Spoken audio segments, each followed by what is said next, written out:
Unity Online Radio, the voice of an awakening world.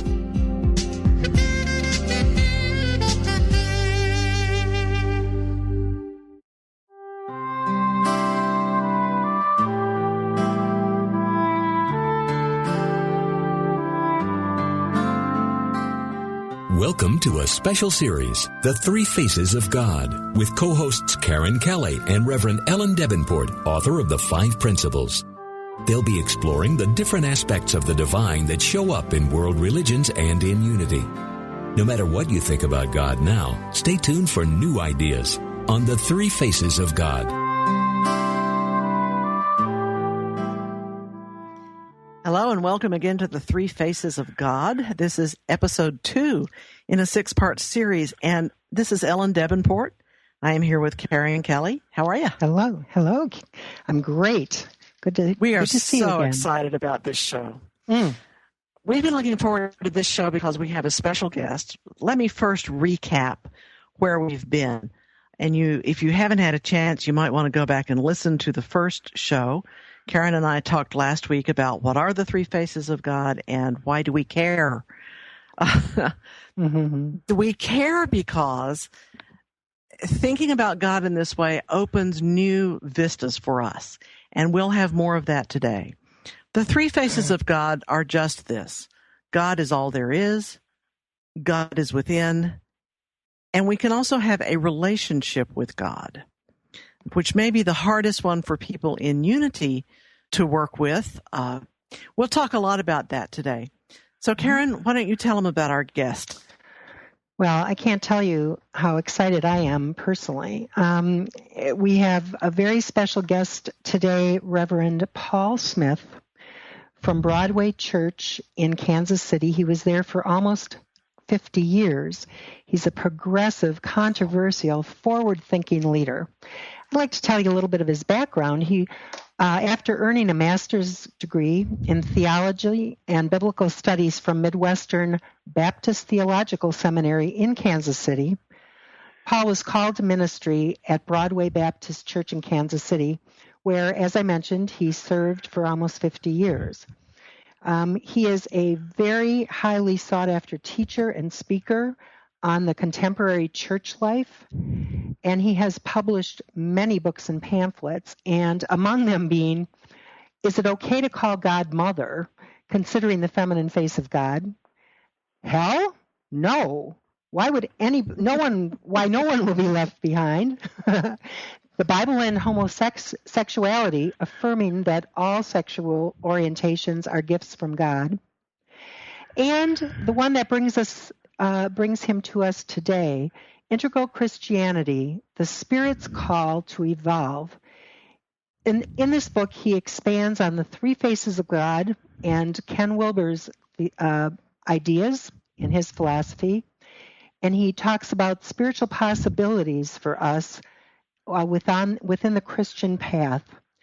He's exciting, he's intelligent, he's articulate, he's funny, and I have just been so excited to read his book and to be able to talk to him. So with no further ado, hello, Paul. Welcome to our show. Well, hello, Karen and Ellen. It's great to be on your program. We couldn't be more excited. It's great to have you here. Those are some pretty radical book titles you have there. Well, that's why I started off as a Southern Baptist, but they made a number of attempts to kick me out. They tried to get rid of me when I called God Mother. They tried to get rid of me when I said there was no hell because God wasn't mad at us. And the final straw was when at my church we started doing gay unions, and Southern Baptists couldn't take God loving more people than they thought God ought to be loving, and so they kicked us out. So, but I've always had a great heart for unity. Unity is very, very wonderful. I've taught at Unity Ministerial School, and my mom used to read the Daily Word, and my first spiritual mentor was a fan of the Fillmores and Joel Goldsmith and Unity things, and I think Unity is poised to be the most progressive Christian spiritual movement around today. So I'm very excited about unity. Well, Paul has been a great friend to unity. I was one of those ministerial students who met him. He wasn't teaching at that time, but he's been so supportive. I've been trying to think about how to even launch this conversation. We wanted you to be on the show to talk about the three faces of God within the context of Christianity. And of course, a large part of your book is about that. But I think the three faces open Christianity in new ways to some people who might have abandoned it. Is that what you find too? Oh, absolutely. Well, it did for me. This way. I mean, I think the most important questions in life are who am I and who is God and how are we connected. And so I grew up with the traditional understanding and accessing of God, which was the traditional Trinity, which back in 325 in the Council of Nicaea was really a wonderful breakthrough in understanding and thinking about God, seeing God as Father, Son, and Spirit.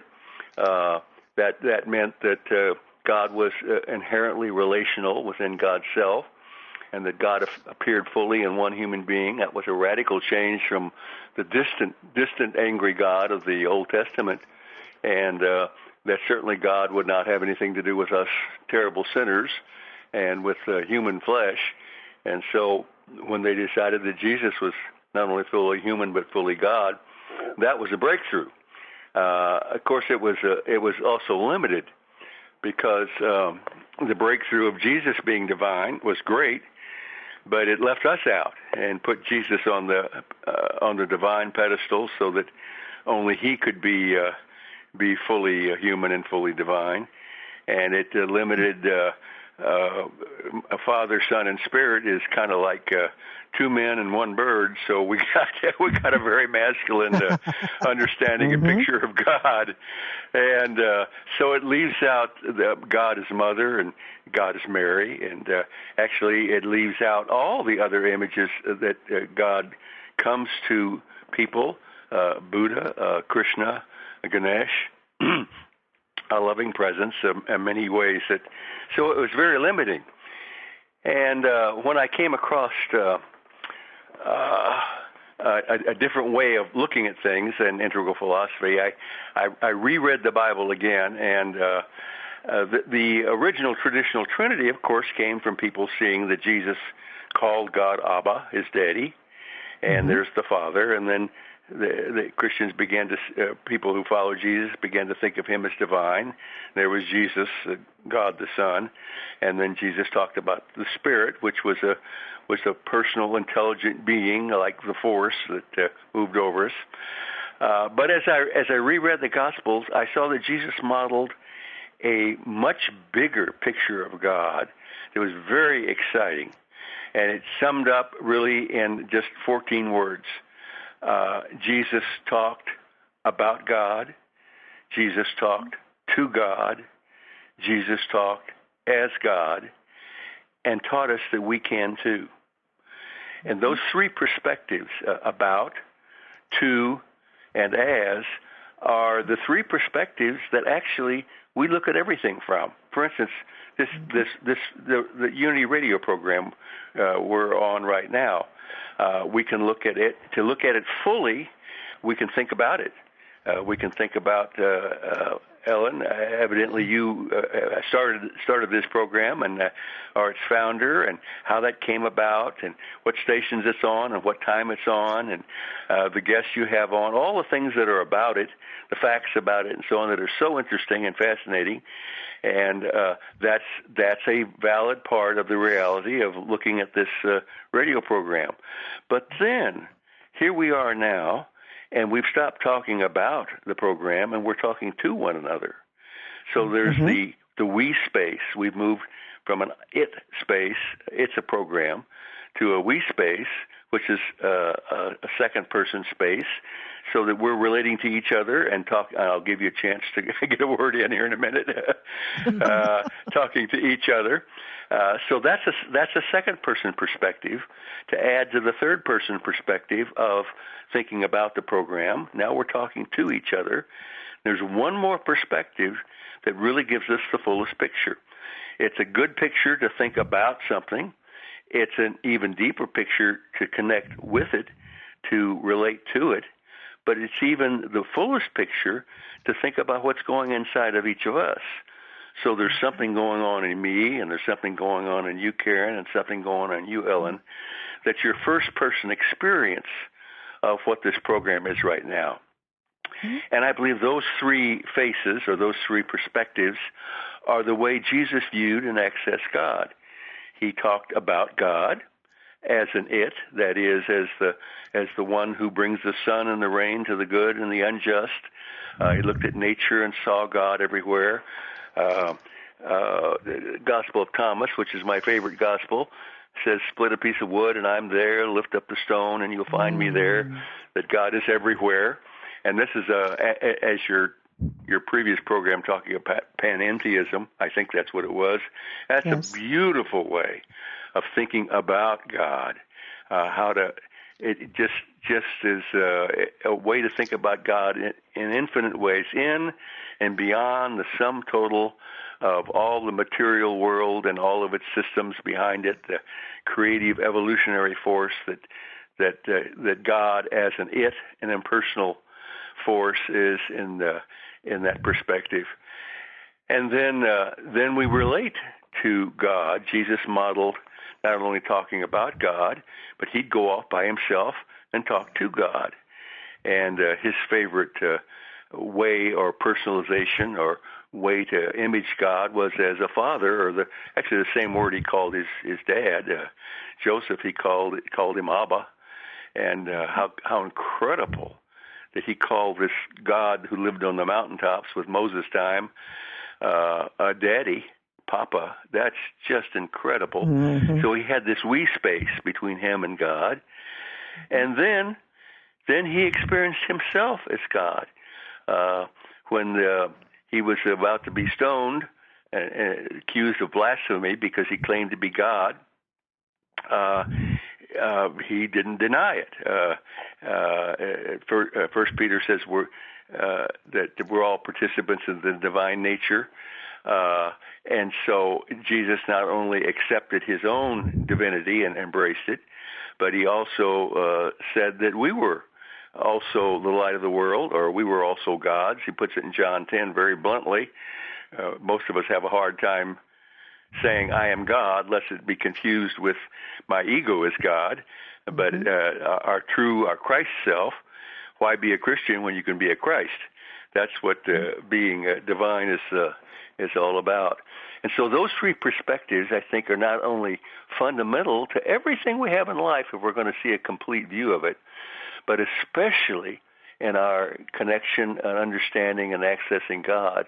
Those three perspectives give us the fullest viewpoint. So that's the way I understand those three faces of God. I call them the third face of God, the objective face. God is it. I call the infinite face of God, in whom we live and move and have our being. And the second face I call the intimate face of God, the second person we space, the intersubjective space. I call that intimate God, who is always with me. And the third part of that equation is the first person face of God, which is inner God. I am the light of the world. Jesus said he was the light of the world, and he is, but we're also the light of the world. We are divine in every way that he is, except that he's just ahead of us in embracing it and manifesting it. But we are like he is, deep within our deepest selves. So that's sort of the. And when that unfolded to me, and I saw that Jesus had these three perspectives on God, I thought, wow! Now I've got a God who is way beyond Father, Son, and Spirit. an infinite God. And now I still get a God who comes close to me. I didn't have to give up Father, Son, and Spirit. I could also include Mother and Buddha and Krishna and whatever other loving spiritual path is around, and however they approach God, even as emptiness. And then I could, of course, the big thing for me, being a Southern Baptist, I was a dirty, wormy sinner, and the idea that I was divine like Jesus, that blew my mind and my heart and my theology all out of the water. And so it's been, the last 12 years have been a whole new relationship with God and understanding of God and myself in this whole thing. Amazing. And you've talked about this with and to lots of different kinds of Christians, I suppose. What is the hardest? What's the hardest part to get across to other people? Well, it is depends there a on the sticking group. Point? Sure. If I'm talking to a bunch of Baptists, they embrace the second person face of God, as long as you keep it at Father, Son, and Spirit. They get a little uncomfortable when I start moving out to embrace other religious paths, but they're usually okay also with God in some larger fashion. But their real problem is there's just an unwritten rule among traditional Christians. We can't be divine. It's just written everywhere you look, and so that's really the sticking point for them.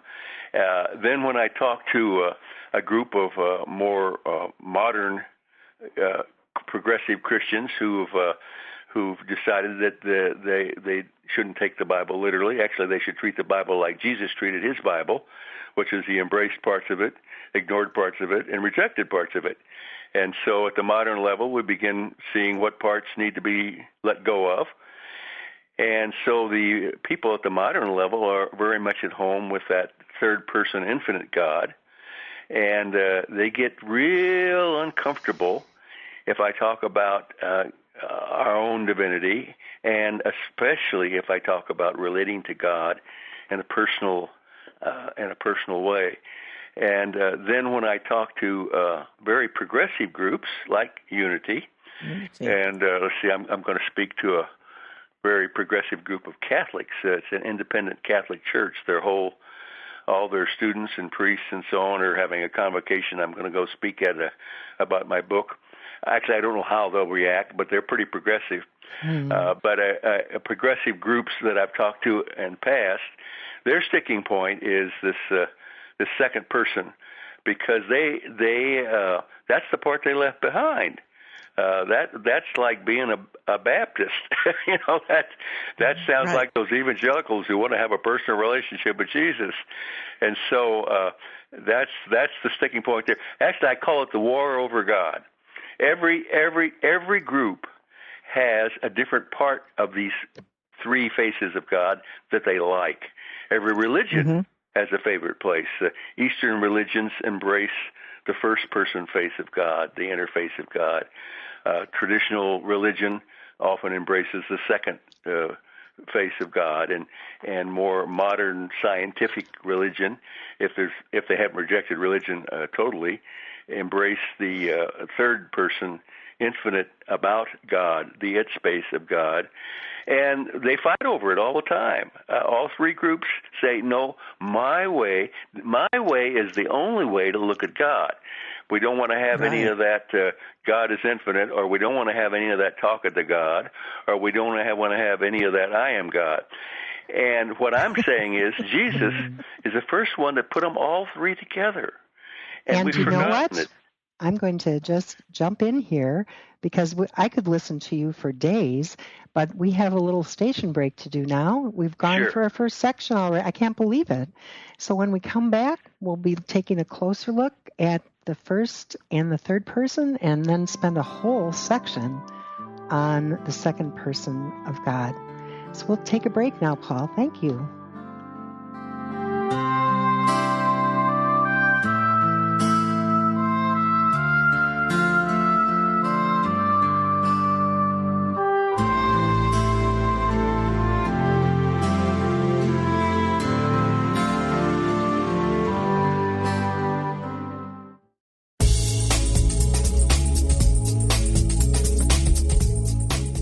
takes you to power Unity Online Radio. If you'd like to make a positive difference in the world, you can by contributing to this global ministry. Unity Online Radio relies on listener support to broadcast the messages of unity to an awakening world. To contribute, visit www.unity.fm and click on Donate Now.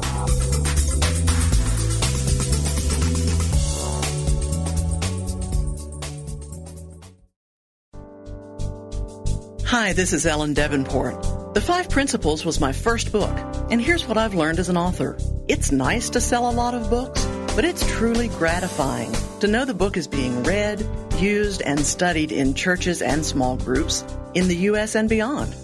And I get a real kick out of hearing that someone gave the 5 Principles to friends who aren't in unity. Because the 5 Principles are universal spiritual laws. They operate in everyone's life, whether they know it or not. They've been discovered and rediscovered by spiritual masters for thousands of years. God is all there is. We are expressions of God. We create our experience with the power of our thoughts. We align ourselves with the well-being of the universe through prayer and meditation. And we live the truth we know, every day, in every decision. Just 5 Principles. They cover it all. Buy the book at unity.org.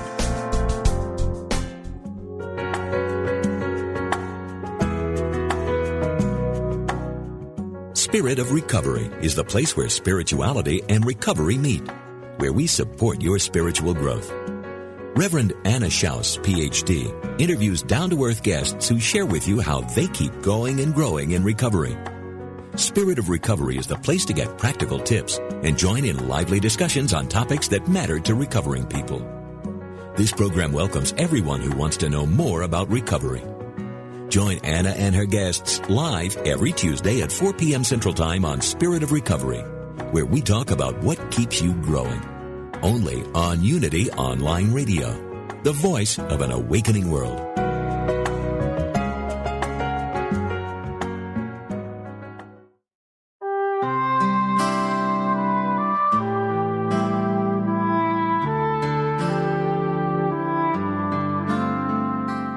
You're listening to The 3 Faces of God, a special series with co-hosts Karen Kelly and Reverend Ellen Davenport. Join the discussion on Facebook and submit questions for upcoming shows. Now, back to The 3 Faces of God. We're back with 3 Faces of God. This is Ellen Davenport, here with Karen Kelly and our special guest, Paul Smith, who recently retired after 50 years at the Broadway Church in Kansas City. I just can't even imagine. He has written a number of books, and one of them addresses in great detail, wonderful explanation of the 3 faces of God. So we are in the middle of a great conversation. Where are we going now, Karen? Oh, I think we're going to start with the easiest and work to the most complicated, right? So let's talk a little bit about the third person face of God and how Jesus talked about the third face of God and how we view it, Paul. You had some beautiful ideas about it in your book, and so if you'd jump right in and tell us about the third person of God. Well, Jesus' Bible had some really beautiful phrases in Psalms and Isaiah about this God. One is, even the highest heaven cannot contain God. Mm-hmm. Where would I go from your spirit? Where could I flee from your presence? Do I not feel heaven and earth? God is everywhere and in everything and beyond everything. This is the this is the God the scientists are exploring, and they're wonderful. The whole realm of science, which is a part of this third person face of God, whether they know it or not, examining the universe from galaxies to quarks, is examining this creation of God, which God is in, although not limited to. That'd be pantheism, but God is in it and beyond it, which is panentheism. Mm-hmm. And so every time we talk about God, we're talking about usually that big infinite God, which philosopher Paul Tillich calls it the ground of our being. Mm-hmm. Andrew Cohen talks about it as the evolutionary impulse. This is the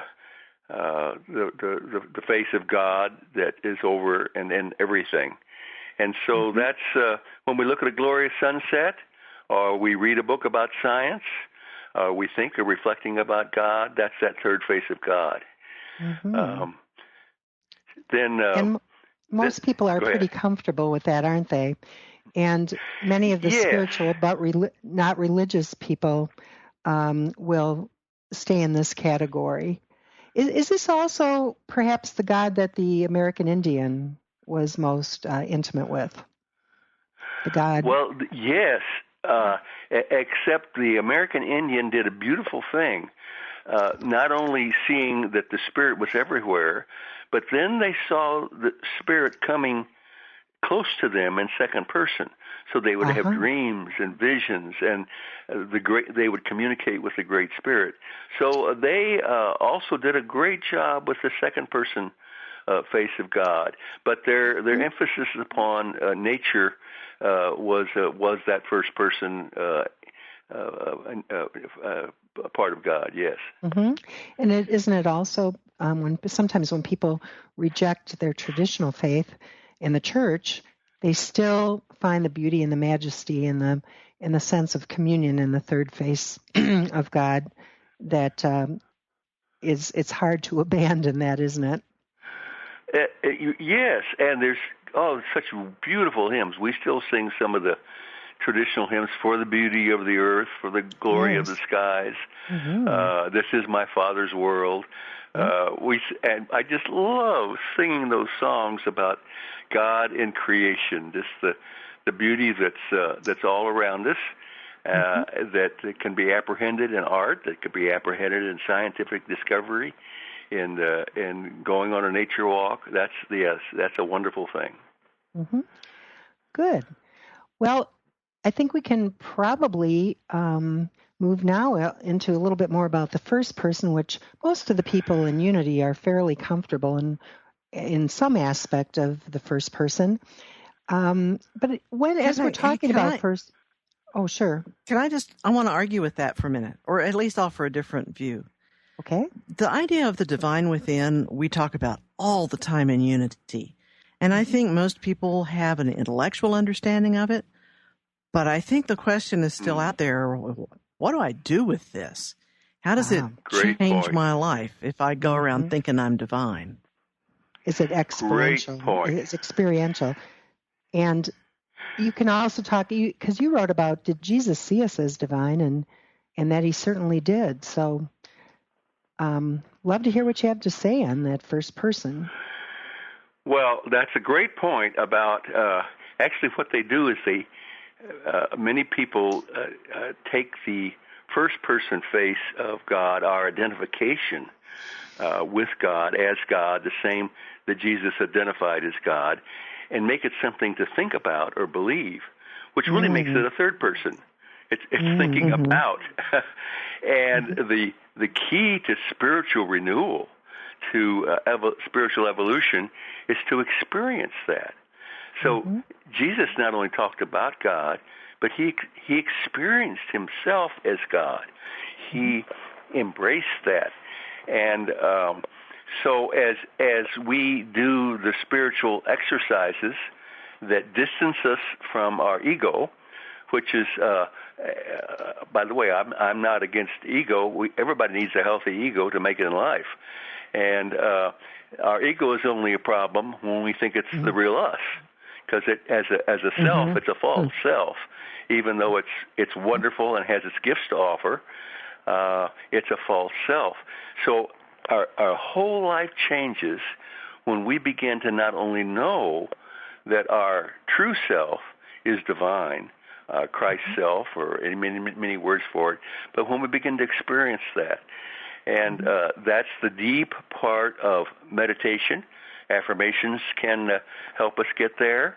I think of the great question I ask myself many times during the day is, as I'm looking at something, I say to myself, okay, I'm seeing something, but I am not my seeing. I am aware of my seeing, But I'm not what I see, and I'm not my seeing. I am an eternal, divine, spiritual being who was never born and will never die. And so by saying that, I begin to distance my ego self, which wants to really be our true self, but is a false self, and begin to get in touch with, well, if this material realm, my body, my thoughts, my feelings are not my real self, what is my real self? And the more we do that, the more that comes into our awareness is this vast sense of spaciousness.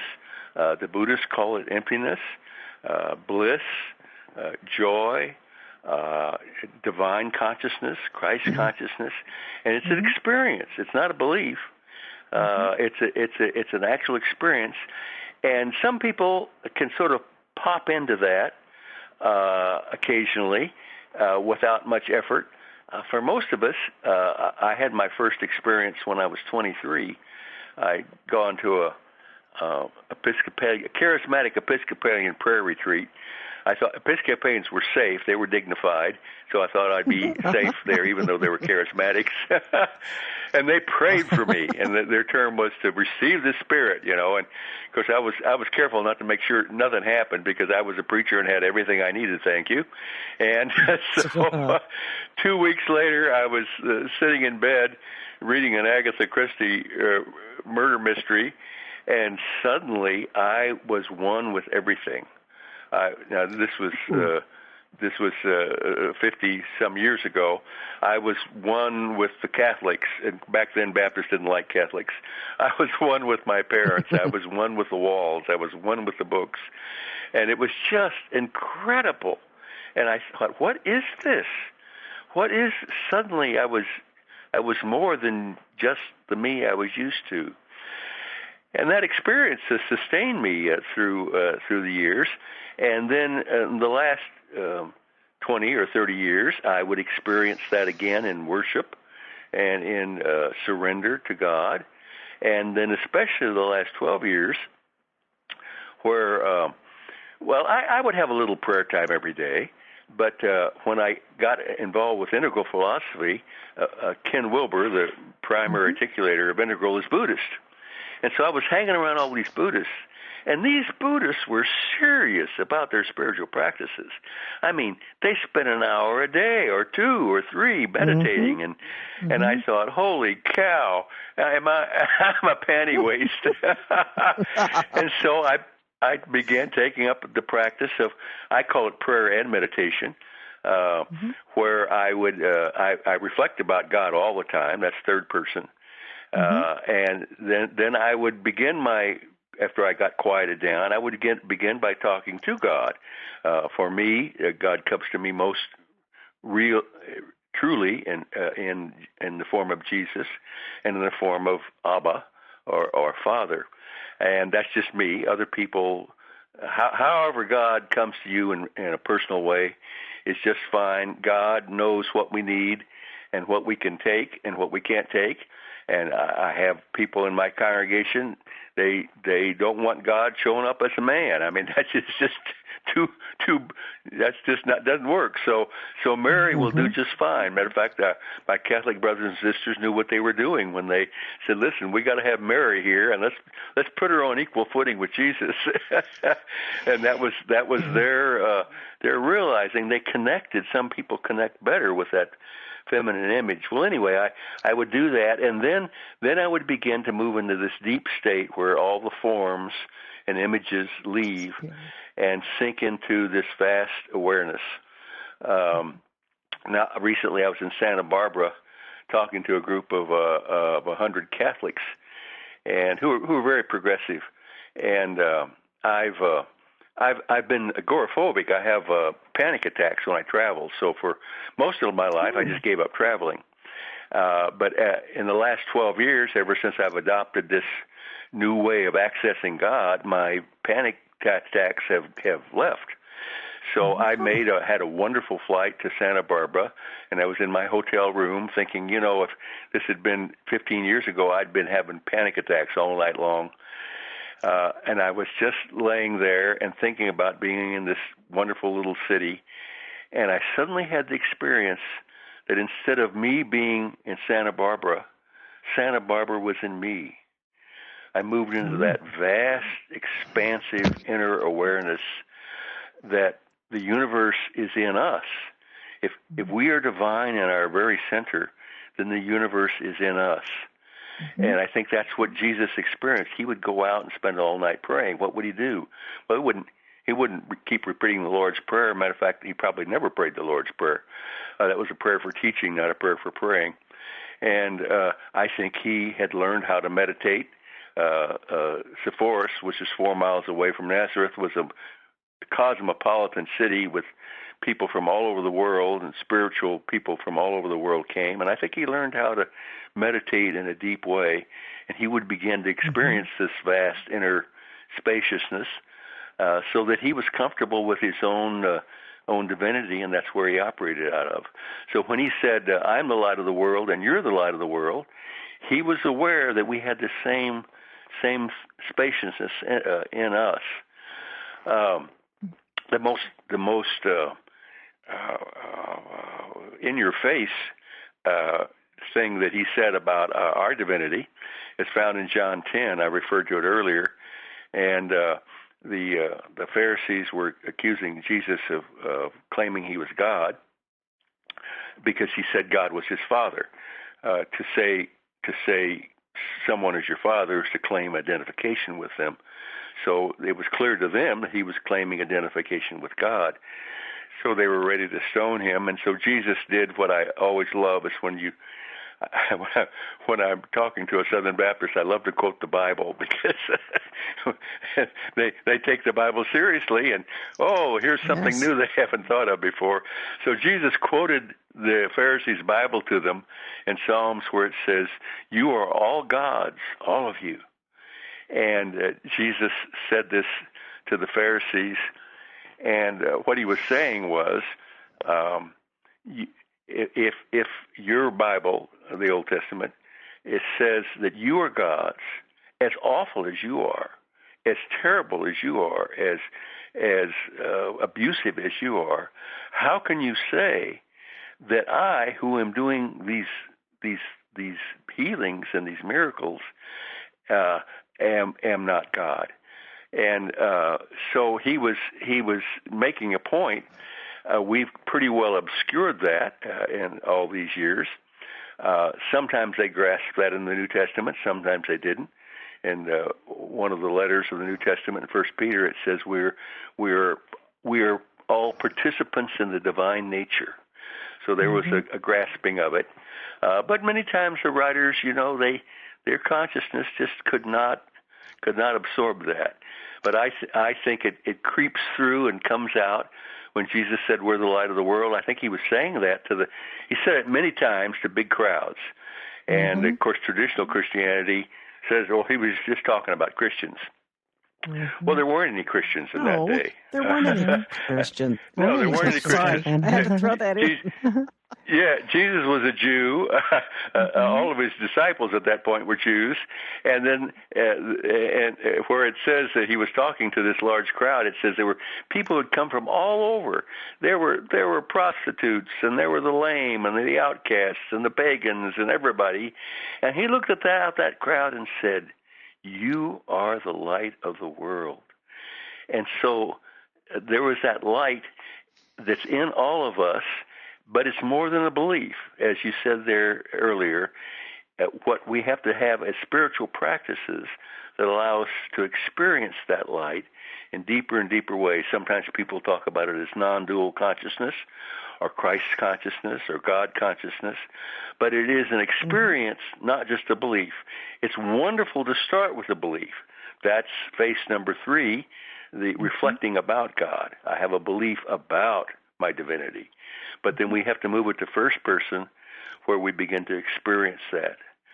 Paul, did I one of the things I loved in your book on the first person was that you used Paul's words from Colossians 1:27, where you said, of course, Christ in you, the hope of glory, but that you went on and said, I live, yet not I, but Christ lives within me. Yes, And I call that the divine mix-up, and it was Paul's way of saying, "I'm living," and yet he had this realization that it was not him, but it was Christ. That is, it was this Christ consciousness, this God consciousness, that was living with him. And by the way, I think it's very clear in the Scriptures that Christ is not Jesus' last name. yes. That Jesus was a historical person, and Christ, Christos, meaning anointed in Greek, is that consciousness, that God consciousness that he had. And so he was speaking of Paul was speaking of his Christ consciousness when he said, I live, yet not I, but Christ lives within me. And so that there was a clear way of him owning his divinity and the language that he could use back then. Yes. Well, Paul, I have to tell you, this has just been exciting. We're at the end of section 2 already, and we'll go to break. And when we come back, if it's okay with you, we'll start looking at the second person and find out if it's okay to worship Jesus. All right.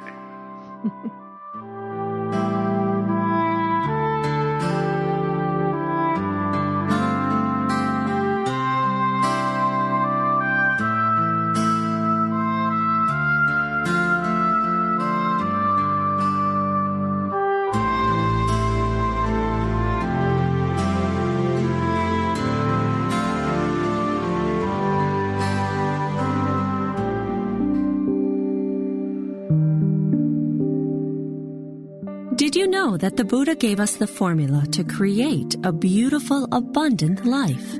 Did you know that Jesus gave us the formula to create a beautiful, abundant life? Did you know that both these masters taught exactly the same thing? And guess what? They did not teach the law of attraction. They taught the great paradox of prosperity. You can have anything you want. Why, you can have things you don't even know you want, but not by wanting them. Instead, put your attention on the vibrant presence of the divine within. Do that, and your life will change. It has to. That is the natural order.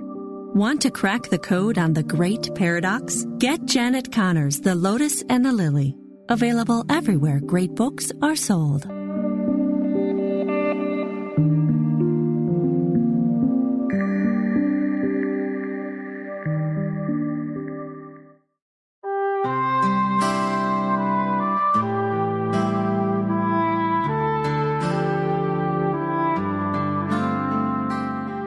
You're tuned in to the Three Faces of God. Here are your hosts, Karen Kelly and Ellen Davenport.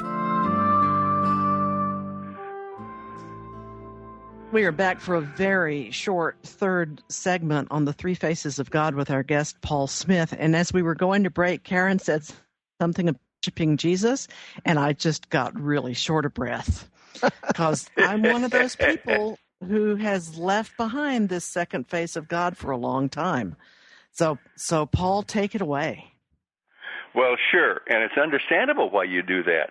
When you begin moving to a higher level of understanding, and to a modern stage, you get permission to reject the old magical, mythical images of God. And spiritual, progressive people, when they think of the devotional prayer that reminds them too much of an old devotional traditional form of religion that was too limiting for them, and unfortunately we can toss the baby out with the bath. And so what I found in integral philosophy, integral spirituality, which applies to all the world's religions, not just Christianity. I was the first one to apply it to Christianity in my book, but all the world's religions have some way of God becoming personal. So devotional prayer is where God comes to us in a personal way. That's where the juice and the energy and the emotion and the feeling comes in, where we feel God's presence, perhaps as loving light. I feel God's presence as Jesus. Actually, I feel it on my right arm. I feel Him touching me. I also feel God's presence in a personal way with God. When I call God Daddy, there's images of nurture and protection and care, and so that's the second person. It's where we that the Spirit, who is a being whom we can communicate with, whom we can be loved by and held by, comes to us in a personal way. What I say is we become like who we adore. Mm-hmm. And so as a Christian, I want to become like Jesus. And I'll be Jesus in my form with my gifts, not his gifts. But I want to see God and relate to God the way Jesus did. And so as I surrender to Jesus, and by the way, that's another reason that a lot of progressives don't like second-person prayer, is because the key to the second-person image of God is that we surrender. And our ego does not like to surrender. Our ego can hide out in the infinite God of creation. Our ego can really hide out, and I am God. Oh, boy, I love that. Yeah, boy. But our ego just does not like to say, you mean I need to align myself? I need to surrender myself? I need to let go of my ego and put myself into God's hands in some personal way. And that's a very powerful thing. So when I'm talking to Jesus, at first I began just by imaging. Unity does great things with visualization. I would visualize Jesus in front of me. Now I've moved into more visions and visualizing. And we talk, and I tell him what's on my heart. It's communion. And I tell him how much I love him. He tells me how much he loves me. And there's this reality where I've moved out of the abstract. Even the word God is an abstraction. Or people talk about, no, it's the universe, it's the ground of being, or all those third-person words. Well, those are great words for the infinite God. But when it comes to personal, it's very hard to have a personal relationship with the ground of your being. And so Jesus came to show us that God could come in personal form. Actually, God comes in the form of all of us. I think the key in prayer is to find the personal or deity form, it's called theologically, that is the most enlightened personification of God you can find. I find it in Jesus. Buddhists find it in Buddha. Others may find it, whoever is the most enlightened person you've known, person from history, a spiritual guide, whoever it might be. Jesus found the guidance in Moses and Elijah on the Mount of Transfiguration. Yes, he was asking them for advice about his crucifixion. Whoever it might be that you have come to you, I'm sure it's okay with God, whatever form that is in, by whatever name it goes by. But it's a personal form. And so we surrender to that personal beingness of God that comes to us with it has a name. Oftentimes it's or him or her, and it is a personal form. And we surrender, and we have a conversation, and it's a wonderful. It's so energizing, and I can't say enough about how what I'd be lacking if I left that part out. Now I go on to meditate. I call talking to God prayer and identifying as God meditation, because those are the practices that get us there. Eventually I stop praying and move to identifying with Jesus. I move to identifying with Father. I move to identifying with God and begin to embrace that within myself. And I do that in the meditation and the affirmations that Unity does so well. Because they are avenues to that identification. But the juice, the energy, the feelings of love and devotion and awe and wonder and gratitude come in second-person prayer. Paul, I wanted to mention that in your book, one paragraph I love that you wrote, technically, when I worship Jesus, I am worshiping God incarnate in Jesus, the God in and as Jesus, and the God beyond Jesus. theologically, it's okay to worship any divine image that represents God to us in a second-person communion. And I wanted to bring that up because it sort of summarizes all the things you've been saying here so beautifully. But I also wanted to mention something that we forgot to mention the last show, and I'd like your comment on it. So many times Jesus said, "You have heard it said, but I say to you." And he corrected the old Jewish, Old Testament upbringing and understanding many times. Would you not agree? Absolutely. And when he said Abba, when he approached God as Abba, that was more revolutionary, was it not, than we might even understand it to be today? Because he wasn't saying, God the king, God the ruler, judger. He was saying Papa, and well, that's right. It's an intimate. It's not a detachment. It's not a being judged. And a lot of the things we have problems with the second person is in our upbringing of the distance of a judgmental God. And Jesus is saying, this is Abba. That's right. That's right. Well, think if you had a good relationship with your dad, if you did, and you think about the love that transpires between the two of you and how you talk to him and he talks to you. Now think about doing the same thing with God as Father, or God as Mother, or God as Jesus, or God as whoever. But it's that kind of close, nurturing. I mean, the Jewish mom and dad were the most loving, caring mom and dad in the whole world. And Jesus chose to call God by the same name he called his dad, Joseph. From the time he was a little baby till as an adult, Abba was what you called your Jewish father. And he called God by that name and talked to God. So that's just incredible. I'd suggest to your listeners, if you've never experienced this, just venture out one time and say to God, I'm going to call you Mommy. God, I'm going to call you Daddy. And see what happens. See how God uses that to move inside of us in a very personal, loving, caring, transforming way. So that's what it is. Now, there was occasionally Jewish theologians would use the word Father to describe God.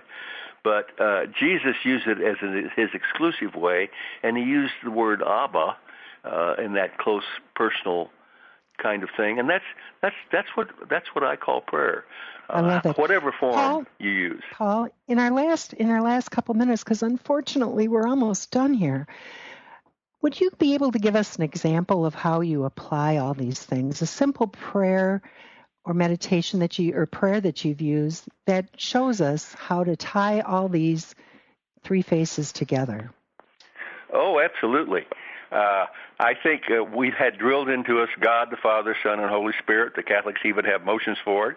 I begin my devotional time every day, my meditation time, with three affirmations, with motions, hand motions. I begin by saying, infinite God, in whom I live and move and have my being, and I raise my hands up and outstretch them to encompass all of creation and all of infinity. God, infinite God, in whom I live and move and have my being. Then I put my hands in front of me in namaste or prayer position together, and I say, intimate God, you are always with me. And if I can get past that, sometimes I just stay right there for another half hour. If I can get past intimate God, you are always with me, then I place my hands over my heart and I say, inner God, I am the light of the world. And in those three hand motions and those three affirmations, I've encompassed the whole vision of God. And then my meditation prayer time follows those. I've been reflecting on God usually during the day, so I move right to you're always with me. God and I talk in terms of, for me, Jesus and Father. And then I move into I am the light of the world, where I am in touch with my own non-dual self. And so that's the way I pray. This is beautiful. So it's infinite God. You are always in whom with I me. live and move and have my being. That's a quote from 1 Corinthians. And then it's intimate God. You are always with me. Jesus said, I'll be with you always. And the third is inner God. I am the light of the world. I'm just echoing what Jesus said about me and you and everybody who's ever lived. And you've been the light of this radio show. We have to leave it at that. Let's continue this conversation on Facebook. Our fan page is called 3 Faces of God. And we can talk about this all week over there. Paul, thank you so much. It's been wonderful. And it has been. Thank you all. Again. Thank all right, you so much. Blessings. Right. We'll be back next week.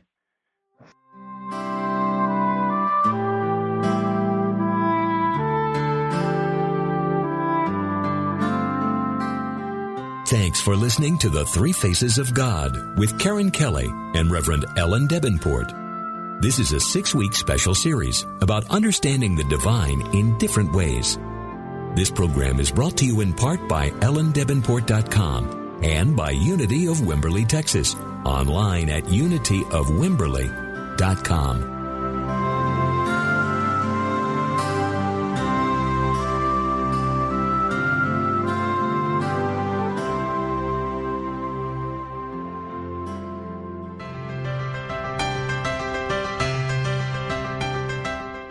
Somewhere, tucked away in the Unity Library archives in Unity Village, Missouri, you can find a secret treasure.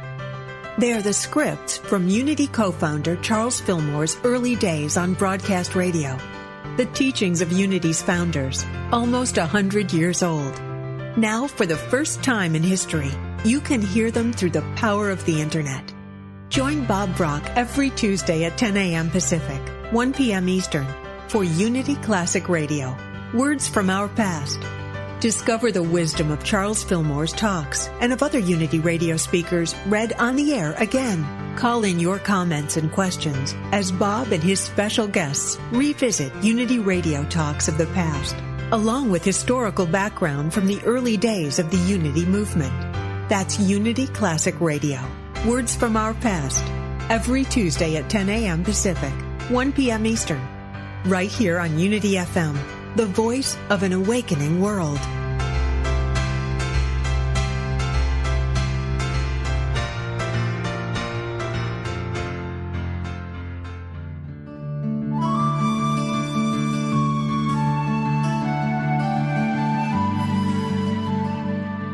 Inspiration only takes a moment. If you are able to safely turn your attention away from the demands of your activities, quiet your mind and affirm, there is a divine plan at work in my life. I now relax, let go, and let it unfold. Listen attentively, inwardly, without projecting any thoughts about what you think should happen or be experienced. Become as a child, trusting and receptive to the guidance of Spirit within. This meditative moment, adapted from Mary Kupferle's God Will See You Through, is brought to you by Unity.